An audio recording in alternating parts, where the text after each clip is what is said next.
Mi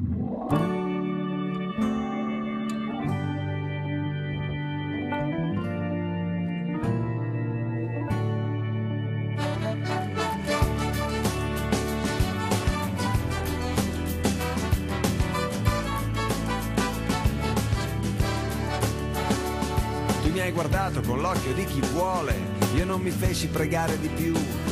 Senti un calore battermi nel petto, dissi stavolta non riparto più.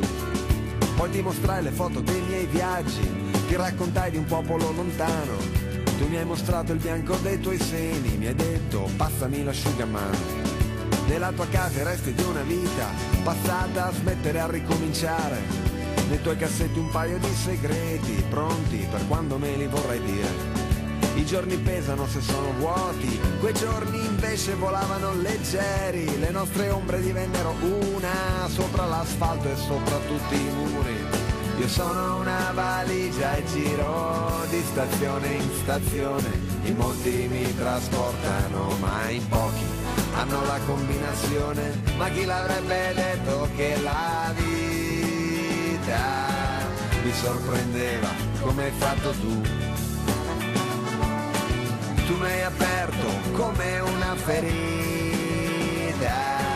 Sto sanguinando ma non ti lascio più. Io non ti lascio più. Poi ti portai sul ciglio dell'oceano. Ti ho detto promettimi che mi amerai. Tu mi hai risposto che anche le ragazze fanno promesse da marinai. Ti ho detto credi di avermi deluso, ma ti darò ancora più passione, il cuore, il letto, il mondo, l'universo sospesi in una bolla di sapone.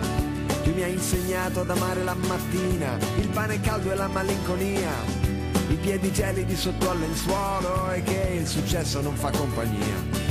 Non vedrò come finisce la storia, anche perché non è finita mai. Ci scorre un fiume dentro ad ogni cuore, arriveremo al mare prima o poi. Io sono una valigia e giro di stazione in stazione.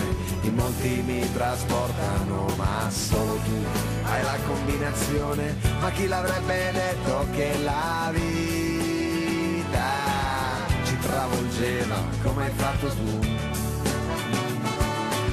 Tu mi hai aperto come una ferita. Sto sanguinando ma non ti lascio più. Io non ti lascio più. No, io non ti lascio più.